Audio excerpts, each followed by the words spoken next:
আসসালামু আলাইকুম, সকলকে আমন্ত্রণ আনন্দ টিভি সংবাদের। আপনাদের সঙ্গে আছি আমি ছোঁয়া খন্দকার। রাজধানী ঢাকাকে একটি আধুনিক এবং আরও বেশি সৌন্দর্যমণ্ডিত, চিত্তাকর্ষক এবং পরিষ্কার পরিচ্ছন্ন শহরে গড়ে তোলা সম্ভব। দীর্ঘ নগর পরিকল্পনা নিয়ে রাস্তাঘাট, বাস স্টেশন সহ বিভিন্ন স্থাপনা পরিকল্পিত আকারে রূপ দেয়া গেলে তিলোত্তমায় নগরীকে করা যাবে আরও আধুনিকায়ন। টেকসই ও নান্দনিক সড়ক নির্মাণে সড়ক পরিবহন ও সেতুমন্ত্রী ওবায়দুল কাদেরও বিশেষ গুরুত্বারোপ করেন আজ। রাজধানী ঘুরে আরও জানাচ্ছেন মুসামিয়া, ক্যামেরা ছিলেন আলী আহমেদ। রাজধানী ঢাকা অন্যতম তিলোত্তমা নগরী। দিন দিন বাড়ছে জনসংখ্যা, ফলে সৌন্দর্য হারাচ্ছে নগরী। সরকার নগরের সৌন্দর্য বর্ধনের জন্য নানা পরিকল্পনা ও নীতিমালার প্রণয়নের কথা বললেও বাস্তবায়নের অভাবে তা মুখ থুবড়ে পড়েছে। সম্প্রতি সড়ক পরিবহন ও সেতুমন্ত্রী এ বিষয়ে ক্ষোভ প্রকাশ করেছেন।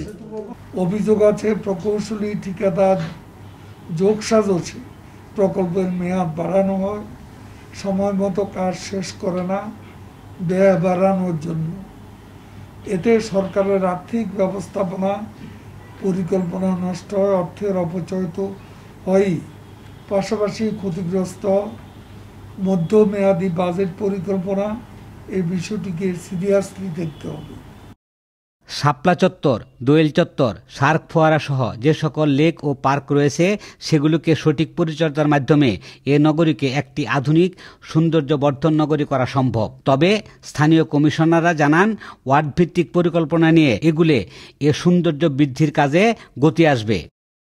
নদীকে নদীর জায়গায় ফিরিয়ে দিবেন, পরিবেশের জায়গায় ফিরিয়ে দিবেন, গাছের জায়গায় গাছ ফিরিয়ে দিবেন, মানুষের চলাচলের জায়গায় মানুষকে ফিরিয়ে দিবেন। পরিকল্পনা করলে, চিন্তা করলে এবং চিন্তার যদি বাস্তবায়ন করতে যায় তাহলে আপনি অনেক সুন্দর শহরই গড়ে তুলতে পারবেন। 2 কোটির অধিক জনবহুলে এ নগরীকে সুন্দর আধুনিকায়ন করতে হলে বায়ু দূষণ বৃক্ষরোপণের মাধ্যমে এ নগরীকে সৌন্দর্য বর্ধন করা সম্ভব বললেন এ কর্মকর্তা। রাস্তার পাশে এবং রাস্তার মাঝখানে যে আইল্যান্ড আছে সেখানে যদি আমরা পরিকল্পিত উপায়ে গাছ লাগাই, আমাদের শোভাবর্ধন পাবে একদিকে, অন্যদিকে আমাদেরকে অক্সিজেনের সরবরাহ আমাদের নিশ্চিত করবে। জনসংখ্যার চাপে নড়বড়ে হয়ে পড়েছে নগর কাঠামো। দ্রুত সময়ের মধ্যে সঠিক পরিকল্পনা নিয়ে না এগুলে বসবাসের অযোগ্য হয়ে পড়বে এ নগরী। মুসামিয়া, আনন্দ টিভি, ঢাকা। ধর্ষণের সর্বোচ্চ শাস্তি হোক মৃত্যুদণ্ড, আর নয় ধর্ষণ, গড়ে তুলুন আন্দোলন। এমন স্লোগান লেখা পোস্টার, প্ল্যাকার্ড, ব্যানার হাতে নিয়ে দেশব্যাপী চলা ধর্ষণের বিরুদ্ধে প্রতিবাদ জানিয়েছে রংপুরের বিভিন্ন নারী সংগঠন। মঙ্গলবার দুপুরে নগরীর প্রেসক্লাবের সামনে এ মানববন্ধন কর্মসূচি পালন করা হয়। মানববন্ধনে স্কুল, কলেজ, বিশ্ববিদ্যালয়ে পড়ুয়া তরুণ তরুণীরা ছাড়াও নারী নেত্রীরা অংশ নিয়ে ধর্ষণের বিরুদ্ধে সচেতনতামূলক বক্তব্য তুলে ধরেন। আমাদের প্রতিক্রিয়া হচ্ছে, আমরা ধর্ষকের শাস্তি যাচ্ছি, ফাঁসি যাচ্ছি।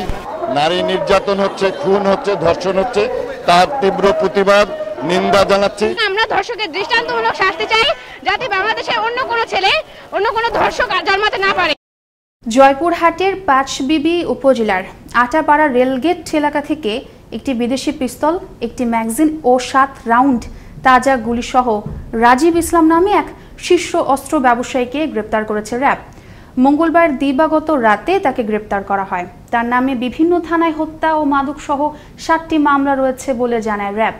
জয়পুরহাট র্যাব ক্যাম্পের কোম্পানি কমান্ডার MM মোহাইমিনুর রশিদ জানান, পাঁচবিবি থানায় তার বিরুদ্ধে দায়ের করা হয়েছে অস্ত্র আইনে একটি মামলা।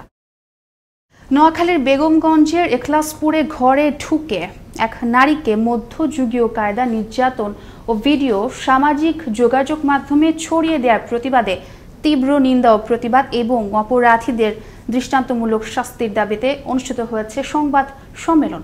মঙ্গলবার সন্ধ্যায় বেগমগঞ্জ উপজেলা আওয়ামী লীগের আয়োজনে চৌরাস্তা দলীয় কার্যালয়ে সংবাদ সম্মেলনে বক্তব্য রাখেন নোয়াখালী 3 আসনের সংসদ সদস্য মামুনুর রশিদ কিরণ। নোয়াখালীর বেগমগঞ্জে গৃহবধূকে বিবস্ত্র করে নির্যাতনের প্রতিবাদে উত্তাল ময়মনসিংহের ভালুকা। ধর্ষকদের ফাঁসির দাবিতে গেল 2 দিন ধরে চলমান রয়েছে বিভিন্ন সামাজিক, সাংস্কৃতিক, স্বেচ্ছাসেবী ও মানবাধিকার সংগঠনের মানববন্ধন ও বিক্ষোভ প্রদর্শন। ময়মনসিংহের ভালুকা থেকে রফিকুল ইসলাম রফিকের প্রতিবেদনে দেখুন বিস্তারিত। বৈরী আবহাওয়াকে উপেক্ষা করে গেল 2 দিন ধরেই সকাল থেকে নানা বয়সী নারী পুরুষ ও আবাল বৃদ্ধ বনিতাদের উপস্থিতি ঘটতে থাকে উপজেলা পরিষদ সংলগ্ন ভালুকা গফরগাঁও সড়কে।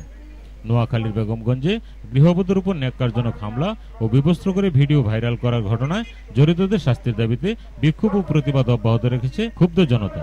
স্বাধীন দেশে আর কোনো নারীর উপর সহিংস ঘটনা না ঘটে মানববন্ধনে এসে এমনটি জানালেন বক্তারা। বর্বরোচিত ধর্ষণকারীদের প্রকাশ্যে ফাঁসি দেওয়া হোক, প্রকাশ্যে ফাঁসি দেওয়া হোক। আমাদের আর কোনো দাবি নাই, আমাদের একটাই দাবি, তাদেরকে প্রকাশ্যে ফাঁসি দেওয়া হোক। ন্যাক্কারজনক ঘটনার প্রতিবাদ জানাতে আমরা ভালুকাবাসী এবং সর্বস্তরের জনগণ এখানে নারী পুরুষ দলমত নির্বিশেষে আমরা এখানে জড়ো হয়েছে, উপস্থিত হয়েছি। ধর্ষণকারীদের বিরুদ্ধে সর্বোচ্চ শাস্তি ফাঁসি কার্যকর হয়। বেগমগঞ্জের ঘটনাটিকে লজ্জাজনক আখ্যায়িত করে বিচার দাবি ও মানববন্ধনের সাথে সংহতি প্রকাশ করেন এই জনপ্রতিনিধি। বেগমগঞ্জে যে ঘটনা ঘটেছে এটি ইতিহাসের সবচেয়ে ন্যাক্কারজনক ঘটনা। এটি আমি ব্যক্তিগতভাবে প্রতিবাদ জানাচ্ছি। যেই হোক তাকে অবশ্যই কঠিন আইনের আওতায় আনতে হবে। অপরাধী যেই হোক, সরকার এই নরপশুদের কোনো প্রকার ছাড় দেবে না বলে জানালেন এই সংসদ সদস্য।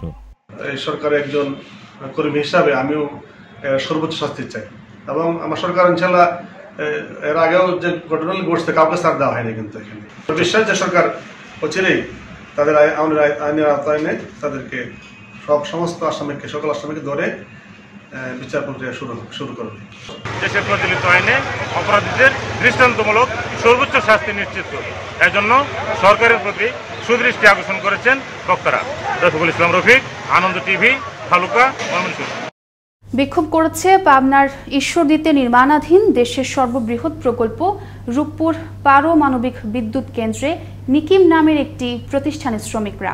মঙ্গলবার শ্রমিকরা কাজ বন্ধ করে প্রকল্প এলাকার মধ্যে বিক্ষোভ শুরু করে। শ্রমিকদের অভিযোগ, কোম্পানি কর্তৃক তাদের যে বেতন দেয়া হতো নির্ধারিত সে বেতন থেকে কেটে নেওয়া হয়েছে 10 থেকে 12,000 টাকা বেতন। শ্রমিকরা নিকিম কোম্পানির চেয়ার দোভাষী এবং অ্যাডমিন শাখার 2 কর্মকর্তাকে এজন্য দায়ী করেন। এই ছিল এখনকার মতো। আনন্দ টিভির সংবাদ দেখুন প্রতিদিন বিকেল 5:30 এবং রাত 9:30। করোনা থেকে আপনি এবং আপনার পরিবারকে সুরক্ষিত রাখতে স্বাস্থ্যবিধি মেনে চলুন। আনন্দ টিভির সঙ্গে থাকার জন্য সকলকে ধন্যবাদ।